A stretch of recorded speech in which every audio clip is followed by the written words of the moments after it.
Hello दोस्तों, कैसे हो आप लोग। मेरा नाम है दीपक और मैं स्वागत करता हूं अपने इस यूट्यूब चैनल सिविल और प्रीलिम्स में, जिसमें आज हम 14 जून 2023 के हिंदू एडिटोरियल की बात करेंगे। चलिए स्टार्ट करते हैं आज की हमारी ये न्यूज़। क्या है एडिटोरियल आज हमारे पास 5 एडिटोरियल जो इंपॉर्टेंट है उसकी बात करेंगे। सबसे पहला है high burden of diabetes and BP in Kerala and West Bengal. देखिए क्या हुआ है, अगर बात की जाए डायबिटीज़ की, ठीक है, तो इंडिया में कहीं ना कहीं डायबिटीज़ के केसेस जो है कहीं ना कहीं लगभग बढ़ते जा रहे हैं, ठीक है। तो उसके कारण से जो मेडिकल रिसर्च है कहीं ना कहीं उसमें भी इम्प्रूवमेंट हो रही है। तो अभी एक रिपोर्ट ने बताया कि जो गुजरात है, गुजरात में कहीं ना कहीं कम है थोड़ा सा डायबिटीज़। अगर देखा जाए तो कितना है 4.9%। अगर मैं आपको एग्जैक्ट डाटा दिखाऊं तो आपका है उत्तर प्रदेश की बात करें तो उत्तर प्रदेश में सबसे कम है। उसके बाद अगर गुजरात की बात करें तो 5 to 7.4% है, ठीक है। अब ये क्या दिखाता है, यहाँ पे तो डायबिटीज़ कम है, लेकिन क्या डायबिटीज़ कम होने से सारी बीमारियाँ कम हो जाती है? नहीं, एक्चुअली में डायबिटीज़ तो कम है, लेकिन और भी बीमारियाँ जो है वो कहीं ना कहीं ज़्यादा दिख रही है। किस में ज़्यादा दिख रही है? अगर बात करें हाइपर डिमिया की, तो ये 25% इंक्रीज़ कर रहा है। कहाँ पे? उत्तर प्रदेश में। जबकि यहाँ 4.9% क्या है आपकी डायबिटीज़ है, ठीक है। और वहीं पे अबनॉर्मल ओबेसिटी जो देखा जा रहा है वो कितना है, वो लगभग 25% से ऊपर या 25% के बराबर है। लेकिन अगर वहीं हम लोग गुजरात की बात करें जहाँ डायबिटीज़ जो है कम है रूरल एरिया में, ठीक है, रूरल एरिया की बात हो रही है, तो यहाँ पे हाइपरटेंशन जो है वो कहीं ना कहीं रिलेटिवली हाई है, ज़्यादा है, ठीक है। अगर हम लोग डायबिटीज़ की बात करें, डायबिटीज़ किन किन स्टेट में ज़्यादातर है आपके? अगर केरल देखा जाए, केरल में ज़्यादा है, वेस्ट बंगाल, असम और कहीं ना कहीं दिल्ली हरियाणा एरिया में भी ज़्यादा है, और गोवा की एरिया में भी ज़्यादा है, ठीक है। और ये कहीं ना कहीं बर्डन दे रहे हैं और भी बाकी डिजीज़ को, ठीक है। जैसे कि the burden of for the 2 disease and are two adverse condition was alarming high, ठीक है। और कहीं ना कहीं ये डायबिटीज़ को और ज़्यादा कहीं ना कहीं प्रिवलेंट कर रहे हैं। जहाँ पे अगर यहाँ पे बात की जाए इन स्टेटों में, these are relatively high prevalent of diabetes कितने परसेंट है? 10% से इंक्रीज़ है। और हाइपरटेंशन जो है 30% से इंक्रीज़ है, ठीक है, ज़्यादा है। और अबनॉर्मल ओबेसिटी जो है 25% से ज़्यादा है। और हाइपरग्लिसरीडेमाइन जो है, डिमिया जो है वो 20% से भी ऊपर है, ठीक है। ये क्या दिखाता है? ये दिखाता है कहीं ना कहीं हमारे इंडिया में डायबिटीज़ की जो रिस्क है वो कहीं ना कहीं बढ़ा हुआ है। और ये कहीं ना कहीं अगर बढ़ने से क्या होता है, और भी बाकी चीज़ों पे इफ़ेक्ट करता है। अगर हम बात करें, एक सर्वे कंडक्ट किया गया था नवंबर 2018 से दिसंबर 2020 में 31 स्टेट और यूनियन टेरिटरी में। उसमें पाया गया 1,19,022 जो इंडिविजुअल है वो क्या है 20 साल के हैं और या उससे ऊपर है, जिनको ये डायबिटीज़ ज़्यादातर प्रॉब्लम कर रही है, ठीक है। अगर तमिलनाडु की बात करें, महाराष्ट्र की बात करें, यहाँ पे कंडक्ट किया गया था 2008 से 2010 में। और जबकि वेस्ट बंगाल में और उड़ीसा की बात करें, यहाँ सर्वे कंडक्ट किया गया था कब? 2019 और 2020 में, ठीक है। इन सर्वे में क्या दिखाया गया? इन सर्वे में दिखाया गया जो अब्डोमिनल ओबेसिटी है वो कहीं ना कहीं डिफाइन होती है क्या 90 सेंटीमीटर जो हायर कर दिया है वो मेंस में, और 80 सेंटीमीटर हायर, यानी कि जो पेट के जो वजन है ओबेसिटी के कारण से, अब्डोमिनल ओबेसिटी के कारण से, वो कहीं ना कहीं उनके पेट का जो एरिया है उसको कहीं ना कहीं 90 सेंटीमीटर हायर किया है, और वुमेंस में 80 सेंटीमीटर को हायर किया है, ठीक है। ये इस चीज़ को दिखाता है। और साथ ही साथ ये कहीं ना कहीं हमारी इंक्रीज रिस्क करता है किसको? कार्डियोवास्कुलर डिजीज़ को और टाइप 2 डायबिटीज़ को। यानी कि डायबिटीज़ हुआ है, इसका मतलब और भी जो बीमारियां हैं वो भी हो सकती है, या और बीमारियों से डायबिटीज़ 2 का जो खतरा है वो कहीं ना कहीं बढ़ सकता है, ठीक है। और डायबिटीज़ 2 क्या होता है आप हमें कमेंट सेक्शन में बताएंगे टाइप करके, ठीक है। चलिए आगे बढ़ते हैं। और कहीं ना कहीं ये अगर वुमेंस की बात की जाए, वुमेंस में कहीं ना कहीं ब्रेस्ट कैंसर को ये इंक्रीज़ करता है, और साथ ही साथ ब्लड ब्लेडर की सर्जरी की भी ज़रूरत पड़ सकती है, ठीक है। अगर हम बात करें मैप 1 की, तो मैप 1 में क्या दिखा रहा है आपको? कहीं ना कहीं आपको डायबिटीज़ की जो प्रिवलेंस है वो कहीं ना कहीं दिखाता है अर्बन और रूरल एरिया में, ठीक है। अर्बन एरिया में कितना है और रूरल एरिया में कितना है वो कहीं ना कहीं इस चीज़ को दिखाता है। देखिए जैसे कि आप गुजरात में देख सकते हैं, और आप और भी आंध्र प्रदेश हो गया, तेलंगाना हो गया, इनमें देख सकते हैं इनमें कम प्रिवलेंस है, ठीक है। और यूपी, राजस्थान, इनमें कहीं ना कहीं कम प्रिवलेंस है। लेकिन अगर वहीं अर्बन एरिया में देखिए तो अर्बन एरिया में कहीं ना कहीं इंक्रीज़ हुआ है, ठीक है। वहीं अगर हाइपरटेंशन की बात करें, हाइपरटेंशन रूरल एरिया में किस हिसाब से बढ़ रहा है और अर्बन एरिया में किस हिसाब से बढ़ रहा है आप देख सकते हैं, ठीक है।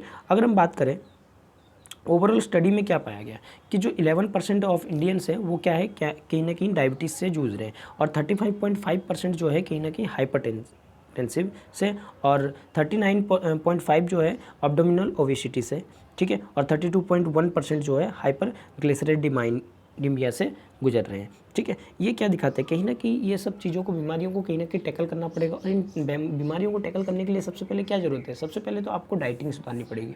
और कहीं ना कहीं जो हमारी बढ़ती पॉल्यूशन कहीं ना कहीं इंक्रीज हो रही है, उसके कारण से हाइपरटेंशन जो बीमारियाँ हैं वो कहीं ना कहीं बढ़ रहा है। और काम का बर्डन, देखिए दूसरी चीज़ और भी बढ़ जाती है कि काम का बर्डन, जो वर्कलोड है, वर्कलोड कहीं ना कहीं हाइपरटेंशन को इंक्रीज़ करता है। फूड की क्वालिटी को भी कहीं ना कहीं इंक्रीज़ करता है। ये सारी चीज़ों को कहीं ना कहीं हमें क्या करना पड़ेगा, एक टैकल करना पड़ेगा। टैकल करने के लिए इनका बेटर सोल्यूशन क्या हो सकता है, बेटर सोल्यूशन हो सकता है कि आप कहीं ना कहीं काउंसलिंग इंपॉर्टेंट है, ठीक है, अवेयरनेस इंपॉर्टेंट है, ठीक है, आपको डाइवर्सिटी जो है वो फूड में वो कहीं ना कहीं रिक्वायरमेंट है, ठीक है, और रेगुलर चेकअप कहीं ना कहीं रिक्वायरमेंट है, जो कि हाइपरटेंशन को कम कर सकता है। चलिए अगले न्यूज़ की बात करते हैं। अगला न्यूज़ है हमारा, where anyone can be accused of sedition. अब देखिए क्या है सेडिशन लॉ, जैसे कि आपने जानते हो अभी ये लॉ कमीशन की रिपोर्ट आई है, 279 रिपोर्ट जो है लॉ कमीशन ने दी है, प्रोवाइड की है, उसमें कुछ प्रोविज़न बात की गई है। उसके बारे में ये है कि where anyone can be accused of sedition, किस तरह से सेडिशन में एक इंसान को लिया जा सकता है, ठीक है, इसके बारे में बात करिए। और यहाँ पे दो राइटर की बात हो रही है, लुबियती रंगराजन और अनुष्का सिंह ने इनकी बात की है, ठीक है। अब देखिए क्या है ये, अगर सेडिशन की बात की जाए 2 साल से कहीं ना कहीं रुका हुआ था, इस पर कोई भी फाइल नहीं हो रहा था, केस फाइल नहीं हो रही थी, और ये आर्टिकल 124A में कहीं ना कहीं इसको इंक्लूड किया गया था, ठीक है, कि सेडिशन लॉ को इंक्लूड किया गया था। अब देखिए क्या है, इसमें बात की गई है कि अगर सेडिशन लॉ के अंडर में कोई भी इंसान, ठीक है, अगर जो स्टेब्लिश है, गवर्नमेंट स्टेब्लिश है, जो कि इलेक्टेड गवर्नमेंट स्टेब्लिश है, उसके लिए कुछ लिख कर या बोल कर या किसी तरह से भी बात करता है, जिससे कि वो गवर्नमेंट को क्रिटिसाइज़ तो नहीं, गवर्नमेंट को कहीं ना कहीं पलटने की बात करता है, वायलेंस की बात करता है, तो उसके खिलाफ क्या हो सकता है, सेडिशन लॉ जो है इंचार्ज किया जा सकता है, ठीक है।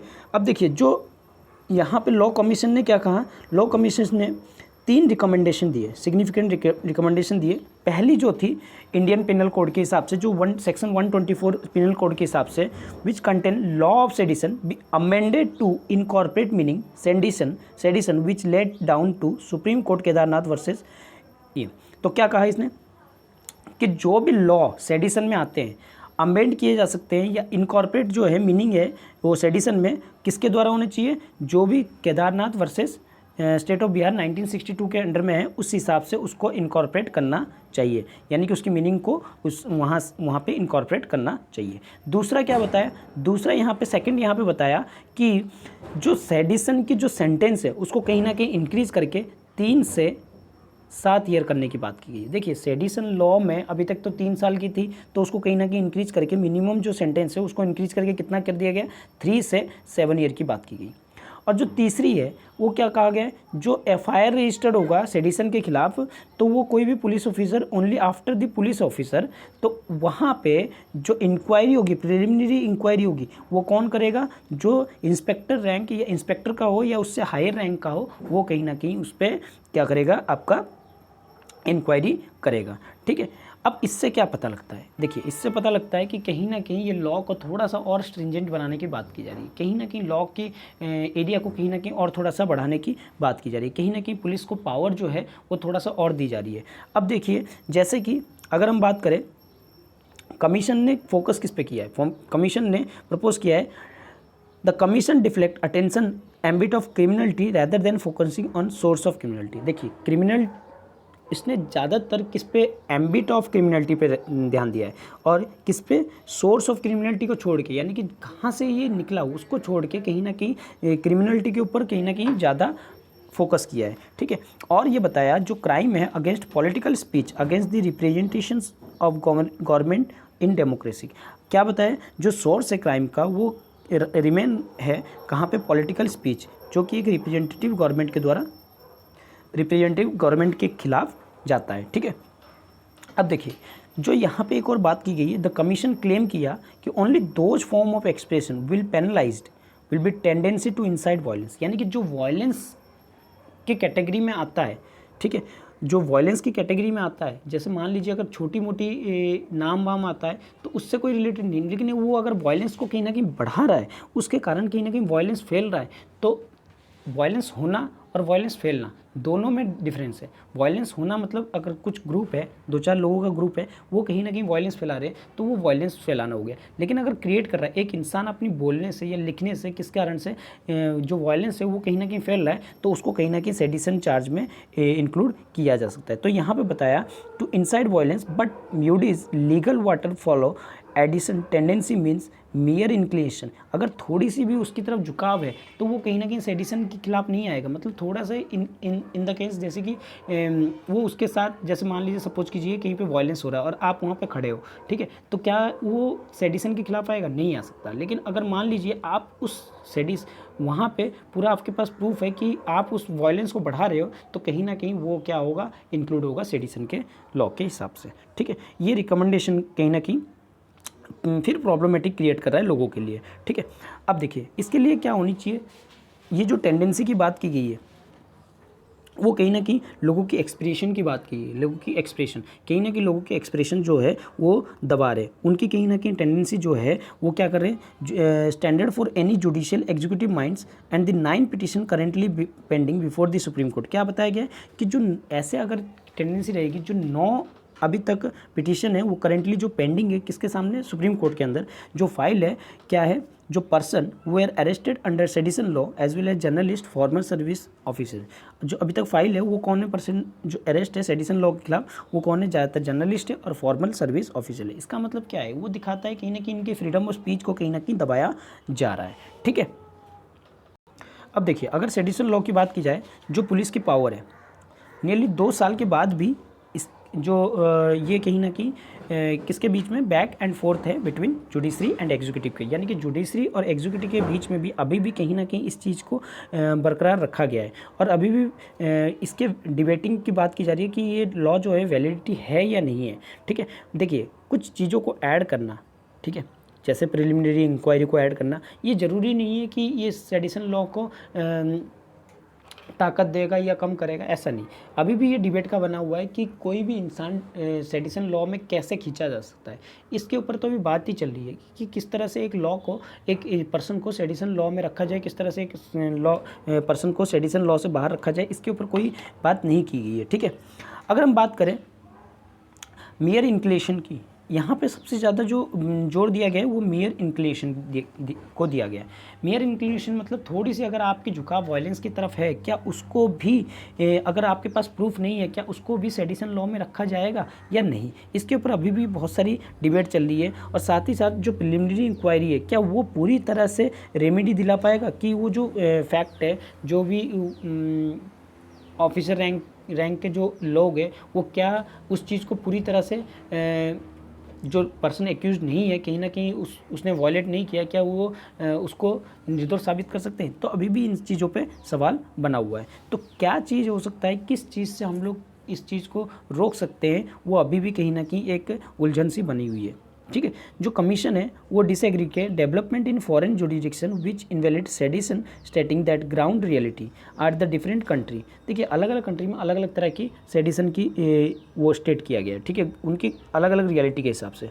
लेकिन अगर इंडिया की बात की जाए, it turn blind eyes to ground reality in India, यानी कि अगर इंडिया की बात की जाए, इंडिया में हम लोग एक प्रॉपर तरीका नहीं बन रहा है कि किस चीज़ों को हम सेडिशन की कैटेगरी में रखें और किस चीज़ों को नहीं रखें। ये सबसे पहली चीज़ तो ये कॉलोनियल एरिया से चल के आ रही है और इसके लिए क्या है, ये अभी तक भी चल के आ रही है, जिसके कारण से हम किसी को भी उस टाइम पे भी, अगर कॉलोनियल एरिया की बात की जाए तो उस टाइम पे भी जो हमारे बड़े बड़े लीडर्स थे, फ्रीडम फाइटर थे, उनको भी कहीं ना कहीं सेडिशन लॉ में चार्ज किया गया है। तो ये अभी भी इस चीज़ को रखा गया है। अगर इसको पूरी तरह से हटा दिया जाए तो कहीं ना कहीं प्रॉब्लमेटिक क्रिएट हो सकता है। अगर हम लोगों ने किसी चीज़ों को, किसी लॉ को पूरी तरह से एलिमिनेशन कर दे तो उससे क्या इफेक्ट पड़ेगा कि वो सेडिशन के जो, अगर मान लीजिए इस तरह की अगर वायलेंस होती है तो कहीं ना कहीं उस पर इफेक्ट डालेगा, उस पर कहीं ना कहीं जो वायलेंस है वो आगे कहीं ना कहीं और भी बढ़ सकता है। इसीलिए क्या कर सकते हैं हम लोग, सेडिशन लॉ को पूरी कंप्लीटली हटा नहीं सकते। तो उसके लिए क्या किया जाए, एक मिडिल कोई सामना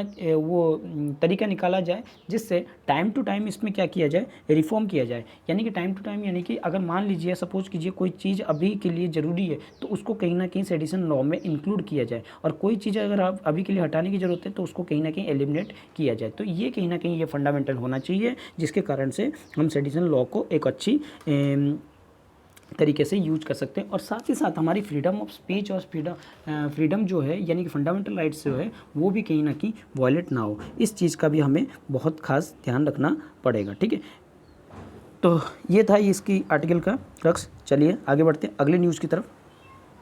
अगला है आपका musing on frictions of India Canada ties. देखिए क्या हुआ, अभी आपने ये सुना होगा प्रो खालिस्तानी परेड जो हुआ था जून 4 में ब्रम्पटन कनाडा में। ठीक है, वहाँ पे एक डब्ल्यू डिपिक्ट किया गया था। ठीक है, डिपिक्टेड किया गया था जिसमें एक लेडी थी जो थी वो पूरी वाइट साड़ी में थी और ब्लडेड थी। ठीक है, मतलब खून से रंगा हुआ था। और जो उसके जो 2 सोल्जर ट्रेन सोल्जर थे वो गन उनकी तरफ कर रखे थे। देखिए तो क्या हुआ था, ये कहीं ना कहीं इस चीज़ को दिखाता है जो रिवेंज है वो कहीं ना कहीं अटैक किया गया था जो श्री दरबार साहिब है उसका कहीं ना कहीं ये रिवेंज को दिखाता है। तो ये क्या दिखाता है, जो दिखाता है कि डब्ल्यू फिगर जो डिपिक्ट करता है इंदिरा गांधी जो फॉर्मर प्राइम मिनिस्टर थी उनको किस तरह से असैसिनेट किया गया था। तो ये चीज़ कहीं ना कहीं प्रॉब्लमेटिक है इंडिया के लिए भी। ठीक है, और इंडिया कनाडा की टाइज के लिए भी। ठीक है, अब तो इंडिया का रिस्पॉन्स क्या हुआ, क्या इंडिया इस तरह से जो हुआ है क्या इसको पूरी तरह से नेगलेक्ट करना चाहिए या फिर इसके ऊपर कुछ कार्रवाई करनी चाहिए या फिर कुछ जवाब देना चाहिए। तो कहीं ना कहीं देखिए सबसे पहली चीज़ तो इंडिया और कनाडा की टाइज है।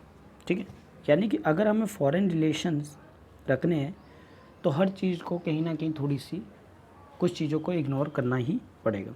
ठीक है, अब इस खिलाफ में जो एस जयशंकर ने उन्होंने क्या कहा, उन्होंने कहा कहीं ना कहीं डायरेक्टली ही choose not refers to directly offensive float through ही इनडायरेक्टली इंडिकेट। उन्होंने डायरेक्टली तो कुछ नहीं कहा लेकिन इनडायरेक्टली कहा, ये कहीं ना कहीं थोड़ी सी चिंताजनक बात है। ठीक है, एग्रीगियस है। ठीक है, इन्होंने फोकस किया कि ये क्या करता है, एक बड़ा इशू बन सकता है। स्पेस जो है कनाडा किन को दे रही है, कनाडा की जो गवर्नमेंट है वो कहीं ना कहीं थोड़ा सा स्पेस दे रही है सेपरेटिस्ट को और एक्सट्रीमिस्ट को, और पीपल जो एडवोकेट कर रहे हैं वायलेंस को उनको कहीं ना कहीं थोड़ी सी ज़्यादा स्पेस दिया जा रहा है। ठीक है, और साथ ही साथ क्या कहा, ये जो है रिलेशनशिप के हिसाब से कहीं ना कहीं ये ठीक नहीं है और ना ही ये कनाडा के लिए भी अच्छी बात है। ठीक है, इस तरह से पॉइंटेड आउट करके उन्होंने कहा।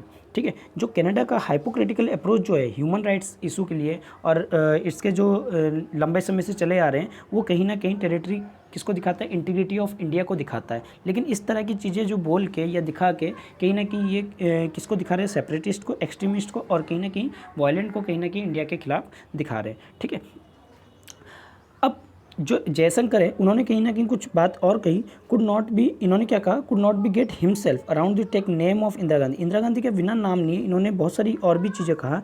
और इन्होंने कहा रिवेंज जो है किसी के द्वारा जो इंडियन प्राइम मिनिस्टर को असैसिनेट किया गया is issue beyond party politics. Party politics से अलग है और पर्सनल पिक्यू से अलग है। ठीक है, ये किसी भी जो अभी के टाइम पे किसी अगर आप इस चीज़ को दिखाते हो कहीं ना कहीं ये किसके लिए, किसी के नेशन की डिग्निटी के लिए कहीं ना कहीं बहुत ही चिंताजनक बात है। ठीक है, अब देखिए इसको सबसे पहली चीज़ तो आर्टिकल को हम थोड़े से पॉलिटिकल वे में ना पढ़ के हम लोग इसको थोड़ी सी इंटरनेशनल रिलेशन के हिसाब से पढ़ेंगे तो ज़्यादा बेटर रहेगा। अब देखिए और क्या बात की गई, देखिए सबसे पहली प्रॉब्लमेटिक क्या है कि इंडिया का जो डायस्पोरा है वो कहीं ना कहीं बहुत सारी जो इंडिया की एथनिक कम्युनिटी है वो कहीं ना कहीं आज भी कनाडा में रहती है। जैसे सिख है, सिख वहाँ की इम्पोर्टेंट रोल प्ले करती है जो पब्लिक लाइफ में। ठीक है, और उनके कारण से और कहीं ना कहीं वो कहीं ना कहीं इंडियन की जो सिख है वो कहीं ना कहीं वहाँ की पब्लिक पॉलिटिक्स में भी इंक्लूडेड है।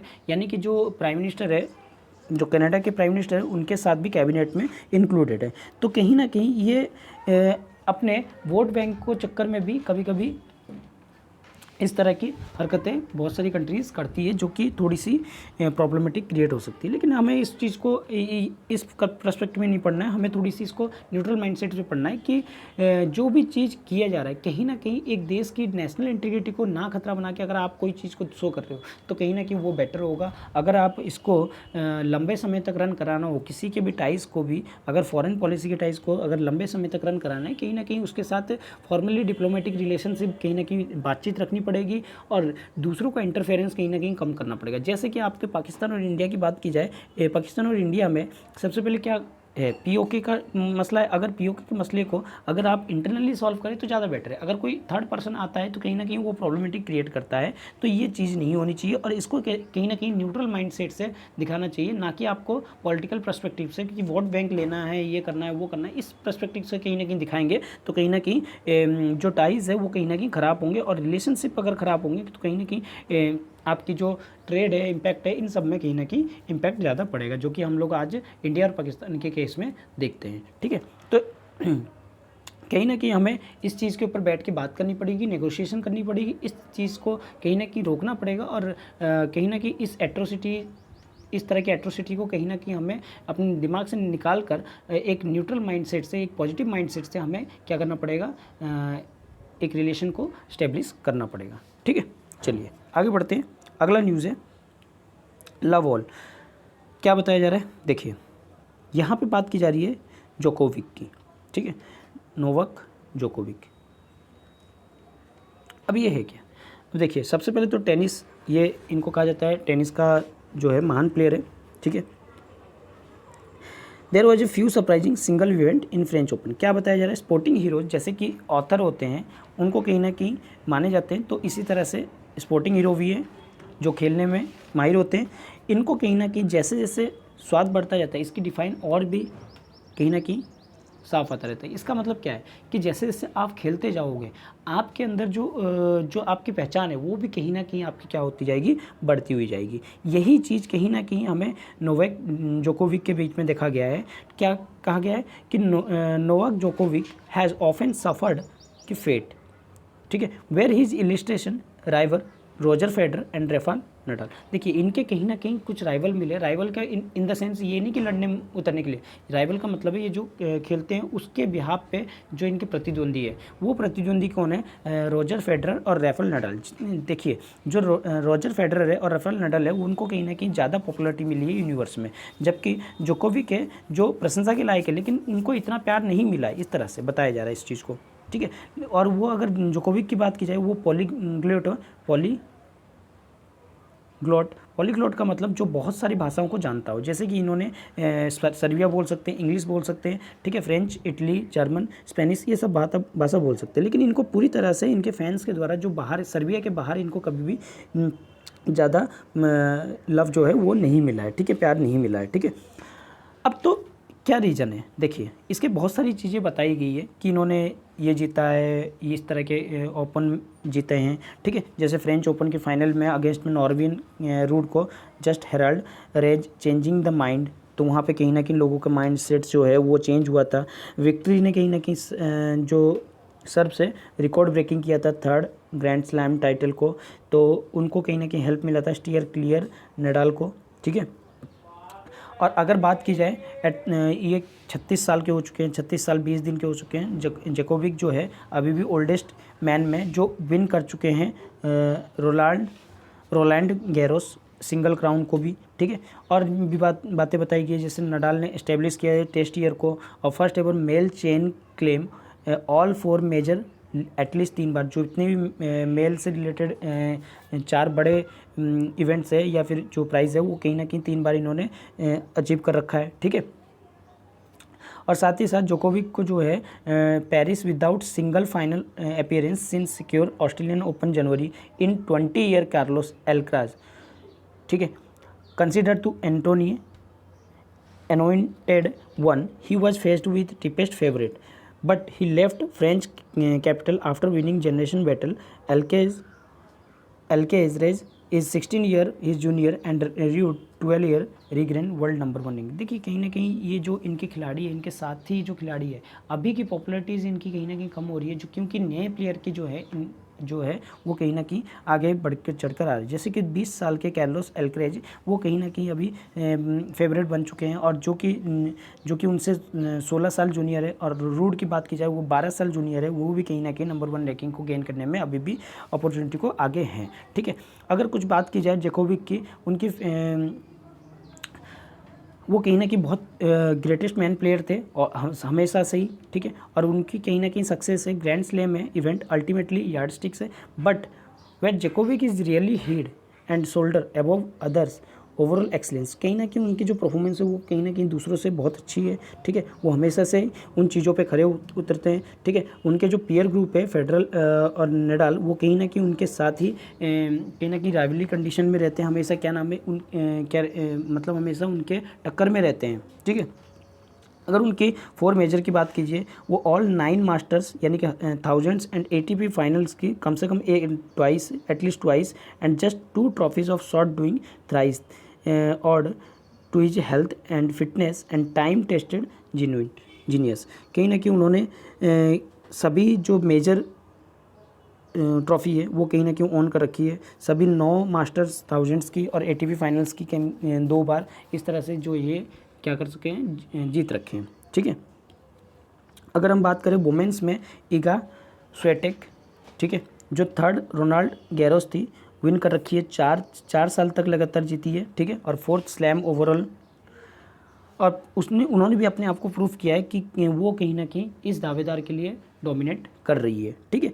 जो पॉलिश वर्ल्ड है, जो नंबर 1 पे है, अभी नंबर 1 पे was flawless until the final once they are elevated her play, यानी कि जो ये किसकी बात की जा रही है, इगा स्वेटेक की, ठीक है। जो उनकी प्ले है कहीं ना कहीं मैच कहीं ना कहीं उनको आगे बढ़ाते जा रहा है, और clawing her back from the breaking down in the 3rd set against Czech Republic Karolina Muchova, ठीक है। अब क्या बताया जा रहा है, जो और लास्ट के 3 वीक में वेलिंगटन की एक्शन में grass surface where her top spin game is not effective but exceptionally tennis and Swiatek, she is well capable for finding her fit just like Djokovic, 7 times champion at SW19। क्या बताया जा रहा है कि जो आपके इगा स्विटिक है वो भी कहीं ना कहीं इस दावेदार के लिए आगे बढ़ रही है, वो कहीं ना कहीं बाकी चीज़ों से भी आगे बढ़ रही है, और बाकी चीज़ों को भी कहीं ना कहीं दावेदार दिख रही है कि आगे वो राफेल जो जोकोविक है उनकी जगह ले सकती है, और वो कहीं ना कहीं चैम्पियनशिप में आगे बढ़ती है। लेकिन कुछ उनको ब्रेकडाउन भी मिले हैं, जैसे 3rd सेट अगेंस्ट जो क्रेंच रिपब्लिक कैरोलिन है उनके खिलाफ जो सेटबैक मिले हैं वो भी कहीं ना कहीं थोड़ी सी चिंताजनक की बात है उनके लिए थोड़ी सी, लेकिन फिर भी वो अपनी खेल को प्रदर्शन को इतना अच्छा बढ़ा रही है, ठीक है। तो ये था इसका एनालिसिस। चलिए आगे बढ़ते हैं। अगला न्यूज़ है tax law shadow higher judiciary. ये आखिरी हमारी न्यूज़ है। क्या बताया जा रहा है, टैक्स लॉ के बारे में बताया जा रहा है। देखिए इसके कॉन्टेक्स्ट को समझिए।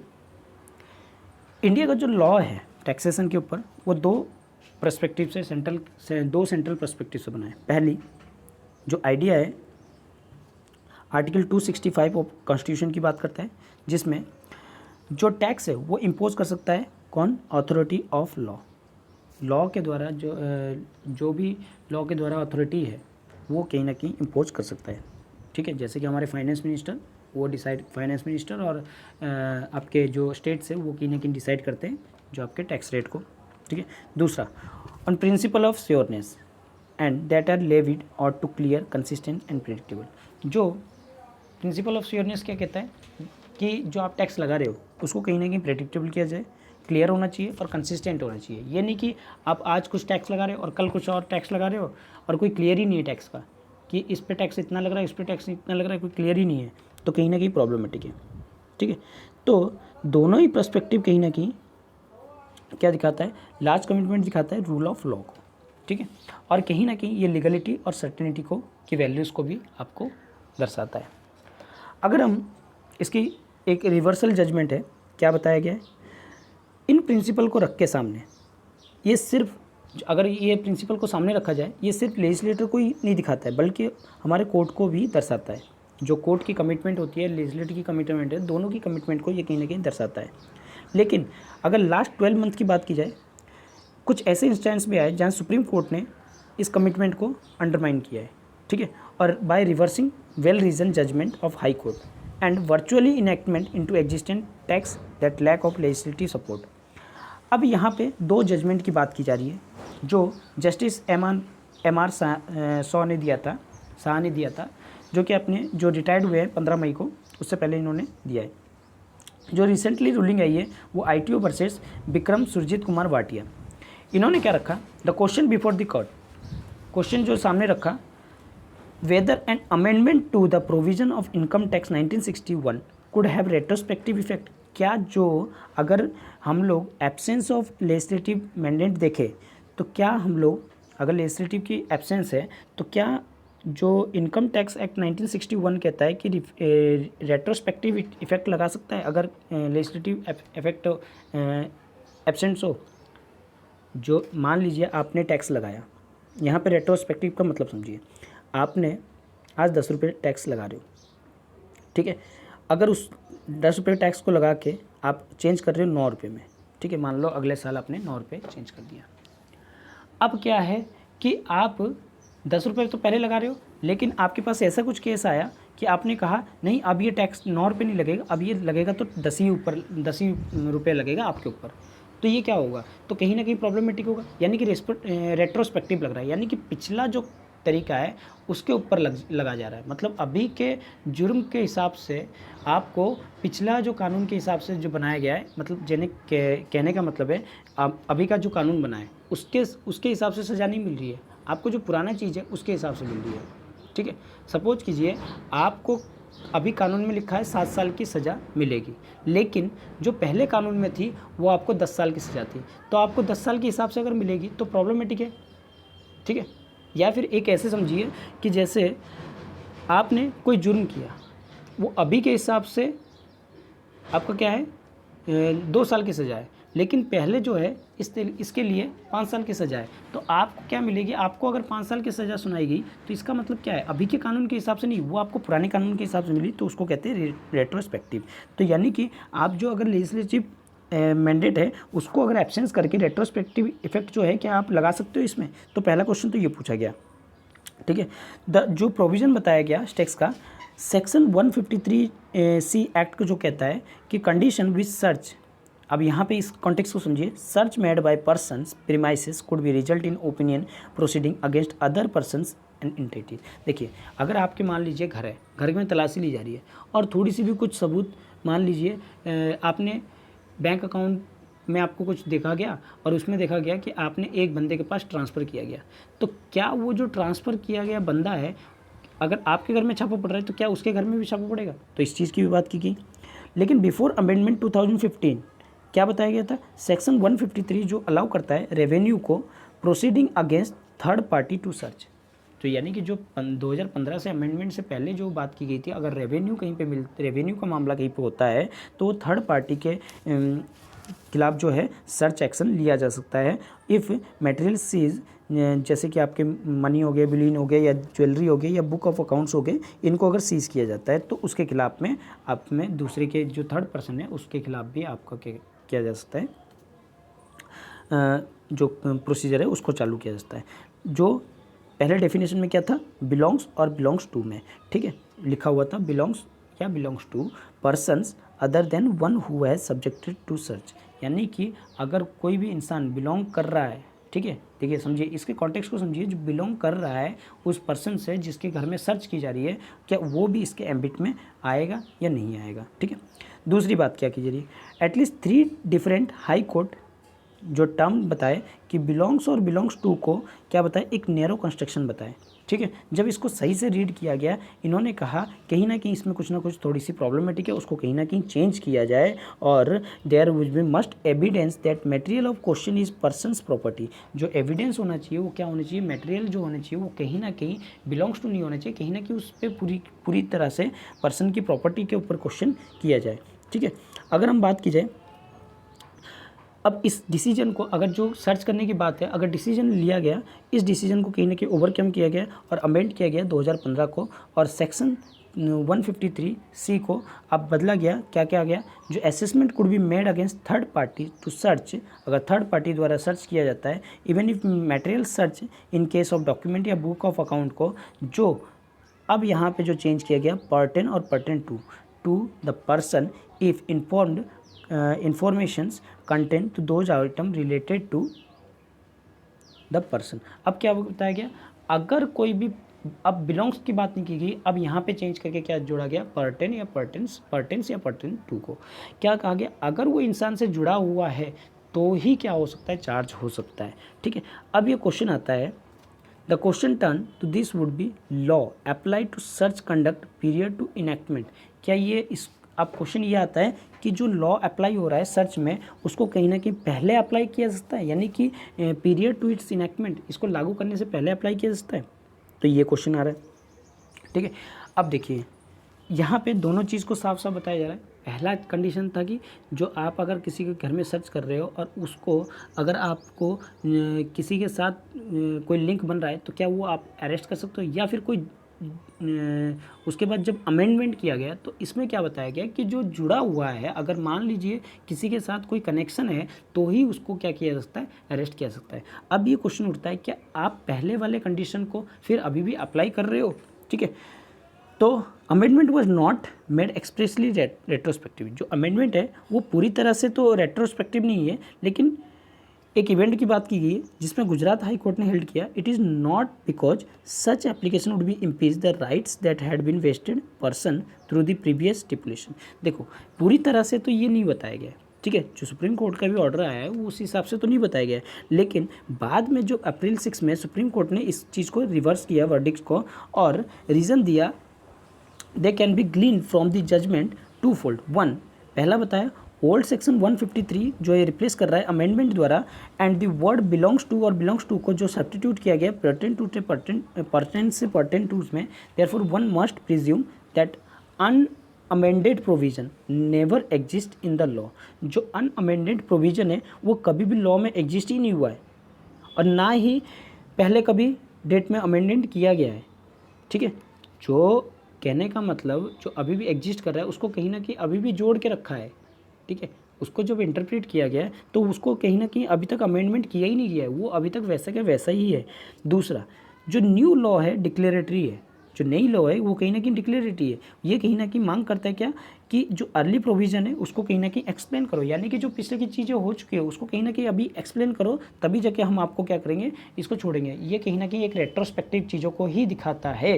तो यानी कि जो अमेंडमेंट किया गया है क्या वो ठीक है या क्या वो गलत है, अभी भी उस चीज़ पर सवाल बना हुआ है। जो बिलोंग्स और बिलोंग्स टू को हटा के आपने पर्टेंस और पर्टेन टू को जोड़ा है, क्या अभी भी वो वैलिड है, ठीक है। इस चीज़ की बात की जा रही है, तो कहीं ना कहीं इसको इंटरप्रेट करने की ज़रूरत पड़ रही है। तो क्या बताया जा रहा है, सेक्शन 153 में have been amended through substitution के थ्रू इसको अमेंड किया गया है। जो बिलोंग्स टू के जगह पे आपने नई चीज़ों को जोड़ा है, कहीं ना कहीं प्रॉब्लमेटिक आ रही है अभी भी, ठीक है।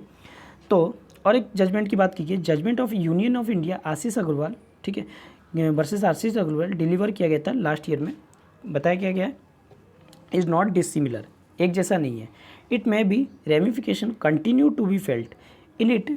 कोर्ट ने क्या किया, resuscitated notice that reassessment that issued by the revenue without any sections of law.